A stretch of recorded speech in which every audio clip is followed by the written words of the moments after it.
Toto je BYD Atto 2. Malý, kompaktný elektrický crossover, ktorý ponúka slušný dojazd a nestojí Mailand.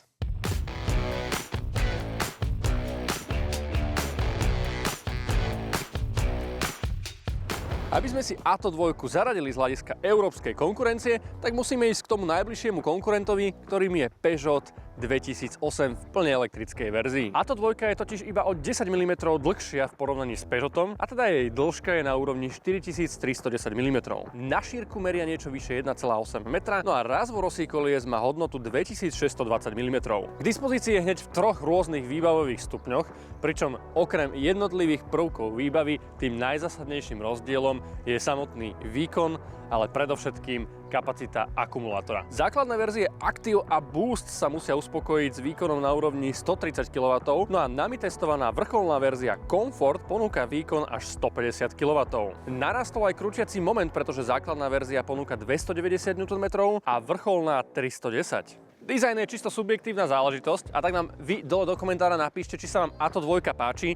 Ja keby som mal zhodnotiť ten dizajn, tak mi príde taký trošku neosobný, jednoducho ani nenadchne, ani neurazí. Na druhú stranu páči sa mi, že BYD išlo svojou vlastnou cestou a nikoho nekopírovalo, a tak je Atto 2 originálom. Projektorové full LED svetlomety síce nedisponujú Matrix LED technológiou, no napriek tomu je ich svietivosť tme dostatočná. Čo ma trochu zamrzelo, že keyless otváranie, respektíve toto tlačidlo je iba na predných vodičových dverách, dokonca nie je ani na spolujazdcových, čo je fakt škoda. A jednoducho som to musel spomenúť, pretože v prípade koncernu kritizujeme, že to dali na predné dvere, ale dozadu to nedali, tak tu to dali iba na tie jedny vodičové. Škoda, že veko batožinového priestoru nemá elektrický spínač, ale myslím si, že si na to zvyknete. Každopádne objem batožinového priestoru má 450 litrov v prípade nami testovanej verzie. Ak siahnete po nižších dvoch výbavových stupňoch, tak máte o 50 litrov menej. Netuším úplne presne z akého dôvodu. Každopádne, ak sa pozriete na ten objem batožinového priestoru, tak tých 450 litrov bude pravdepodobne aj so započítaním toho dvojitého dna, ktoré je naozaj masívne, pretože ak máte to pláto, respektíve tú podlahu umiestnenú takto v rovine, tak no, povedzme, že ten priestor je naozaj pomerne dosť úzky a relatívne krátky. Sedadlá v druhom rade sú delené v pomere 60:40. Páči sa mi, že po sklopení vznikne takmer praktická rovina. Každopádne chýba tu výrez na prepravu dlhších predmetov, možnosť sklopenia priamo z batožinového priestoru, aj keď to už je asi taká zbytočnosť, to auto naozaj nie je extrémne dlhé. Interiér nadväzuje na typický jazyk BYD, čiže taká tá morská scenéria oblet tvary, aj keď v prípade Atto 2 je to do značnej miery zredukované a cítim taký ten SUV pocit. Typické sú práve tieto výduchy, ktoré sú v podstate umiestnené pomerne dosť nízko v tejto konzole, ktorá má hneď dve miesta na telefón, pričom nabíjačka je iba na tej jednej strane, avšak v prípade verzie Comfort dostávate až 50W bezdrôtové nabíjanie, to je rozdiel medzi tými základnými verziami. Škoda možno, že tie cup holdere nemajú aretáciu a tak pokiaľ tam dám akúkoľvek menšiu fľašku, tak jednoducho, no, bude to tam lietať. A napriek tomu, že dominantou interiéru je viac ako 12-palcový masívny displej infotainmentu, tak sa nezabudlo ani na niekoľko kľúčových klasických hardwarových tlačidiel, prostredníctvom ktorých ovládate jazdné režimy, zapínate auto či otočný rolon na ovládanie hlasitosti. Volant pôsobí pomerne klasicky, tak trošku už možno na dnešnú dobu staršie, ale páči sa mi, že sú tu tie ovládače klasicky hardwareové, nechýbajú ani otočné rolony. Poviem úprimne, že ak by tento interiér bol práve v tom bledom vyhotovení, tak by na mňa pôsobil rozhodne luxusnejšie. Každopádne po materiálovom spracovaní musím dať obrovskú pochvalu, pretože všetko, čoho sa dotknete, sú nejaké mäkčené materiály, ešte aj tieto horné plochy, vrátane palubovky. Myslelo sa inak aj na kolená, pretože aj tento roh je mäkčený a navyše je vyrezaný, čiže by ste, aj keď meriate 188 cm ako ja, nemali mať problém s tým posedom. To isté platí aj o výhľade smerom von z auta. Digitálny prístrojový štít pred vodičom je naozaj veľmi jednoduchý, v zásade to zobrazenie nejakým zásadným spôsobom nemáte možnosť meniť a prispôsobovať, iba pár jednoduchých informácií. Čo sa týka displeja infotainmentu, tak to je úplne iná kapitola, ale v princípe je to, na čo sme v prípade BYD modelov zvyknutí, ako som už hovoril aj v predchádzajúcich recenziách.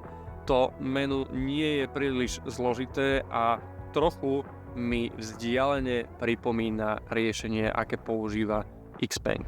Poviem úprimne, že z miesta na zadných sedadlách som naozaj prekvapený, až by som povedal, že odvarený. Nie je to teraz nejaké wow, ale ak si uvedomíme, že ja meriam 188 cm, sedíme v elektromobile, ktorého rázvor je na úrovni 2,6 metra a sedím sám za sebou, mám tu že regulérnu rezervu, akože seriózne tu je viacej miesta ako v elektrickej 2008. Dokonca si mám aj kam zasunúť nohy. Je tu taký príjemný malý výrez presne na tie chodidlá. Celkom dobre sa mi tu sedí, akože tie sedaky sú relatívne dosť dlhé. Nie je to úplne 100% opora, ale myslím si, že vzhľadom na kategóriu auta je to naozaj dobré. Páči sa mi, akým spôsobom sú tie operadlá tvarované. Dokonca ešte máte možnosť si nastaviť sklon toho operadla, aj keď akože nie je v nejakom zásadnom spektre. Čo mi možno chýba je lakťová opierka, avšak prekvapila ma aj voľba materiálov, pretože tie kontaktné plochy sú obtiahnuté takouto mäkčenou koženkou.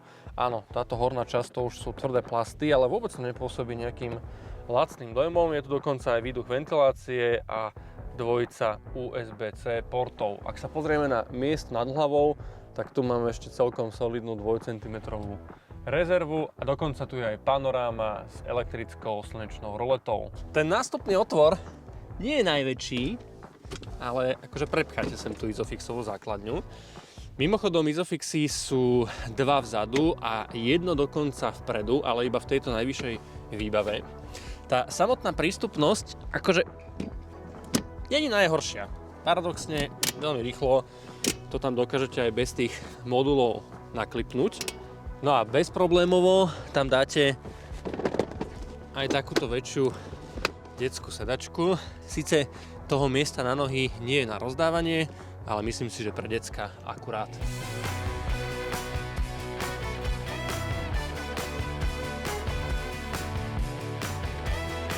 Opäť sa nachádzame na ABE na Landererovej a opäť toto praska vo švíkoch.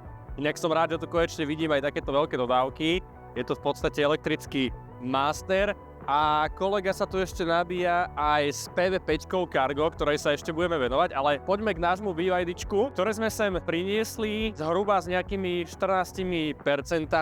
A mňa zaujímala tá krivka, akým spôsobom sa budeme nabíjať. No, prišli sme sem s 13%, aktuálne máme 85% nabité a sme tu 28 minút. Maximálny deklarovaný nabíjací výkon sme síce nedosiahli, no napriek tomu pík okolo 132 si myslím, že je stále výborný.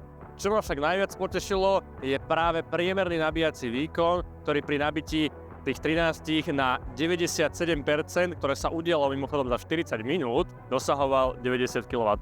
A to si myslím, že na takto malé kompaktné auto vôbec nie sú zlé údaje, práve naopak sú to výborné údaje. Nie je pochyb o tom, že BYD Atto 2 je primárne určená do mesta. Jednoducho mestský crossover. Ale ja keď teraz na diaľnici zošliapnem ten plynový pedál, to auto veľmi ochotne zrýchli na 130 a myslím si, že aj ten hluk, ktorý preniká do interiéru, je naozaj minimálny. A príjemne ma prekvapila aj spotreba, pretože na diaľnici sme sa hýbali okolo 22,5-23 kWh.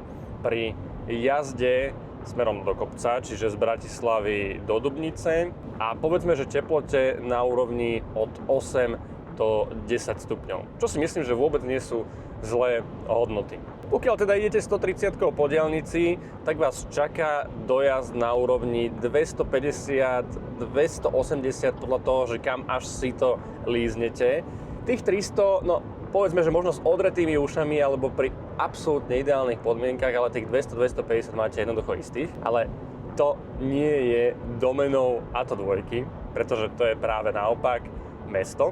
A tu sme zajazdili so spotrebou 16,3 kWh na 100 km, čo sú absolútne vynikajúce údaje.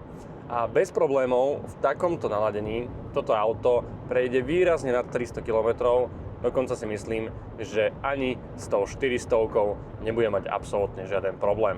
Avšak napriek tomu, že vzadu sa nachádza viacprúdkové zavesenie, čiže nemáme tú lacnejšiu verziu, kde je len torz na tyč, tak ten podvozok filtruje tie nerovnosti trochu tuchším spôsobom a má tendenciu sa nakláňať. Jednoducho rozhodne to nie je športové auto a auto na dynamickú jazdu a pri prejazde výraznými priečnými nerovnosťami to jednoducho ucítite. O vašu bezpečnosť sa však stará 7 airbagov a všetky možné asistenčné systémy vrátane sledovania mŕtvého uhla, pozornosti a únavy vodiča, čo je neslávne známy asistent, ale je tu a vďaka tomu tu máte k dispozícii aj adaptívny tempomat, ktorý je schopný udržiavať vozidlo v strede jazdného pruhu a prakticky za vás aj šoférovať. Jediná výtka k nastaveniu adaptívneho tempomatu je tá, že až možno príliš skoro brzdí pred tým autom, aj keď si tam nastavíte dlhší rozostup, respektíve kratší rozostup. Dôležité je, s akou intenzitou realizuje ten záťah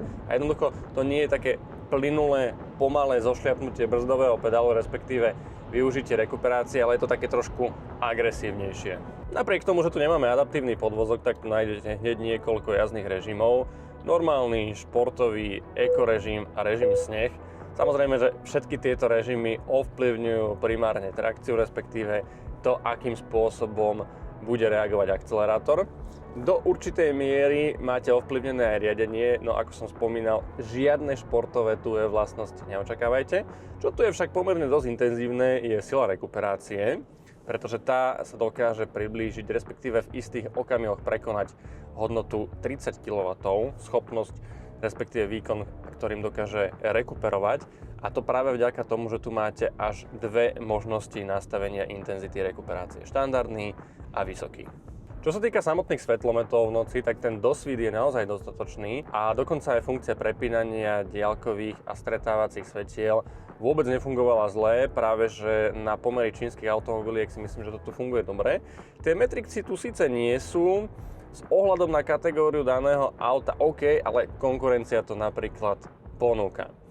Ja osobne si myslím, že Atto 2 je auto postavené presne do tohto béčkového segmentu, len otázka znie, že či sa nedalo prísť možno s atraktívnejšou cenovkou. Viem si predstaviť, že ak by to auto bolo o nejakých 5000 lacnejšie, bolo by rozhodne silnejším konkurentom. Pretože rýchlosť nabíjania dostatočná, samotný dojazd a spotreba absolútne ideálna, kvalita materiálového spracovania prvotriedna, jazdné vlastnosti, myslím si, že nie je tu nič zásadné, čo by sa tomuto autu dalo vytknúť. Jednoducho dobre spracovaný mix, ktorý nekričí, ale rozhodne ho netreba ani podceňovať. Napíšte nám dole do komentára, či vás BYD Atto 2 oslovila. No a to je všetko z dnešnej recenzie. Vidíme sa na budúce.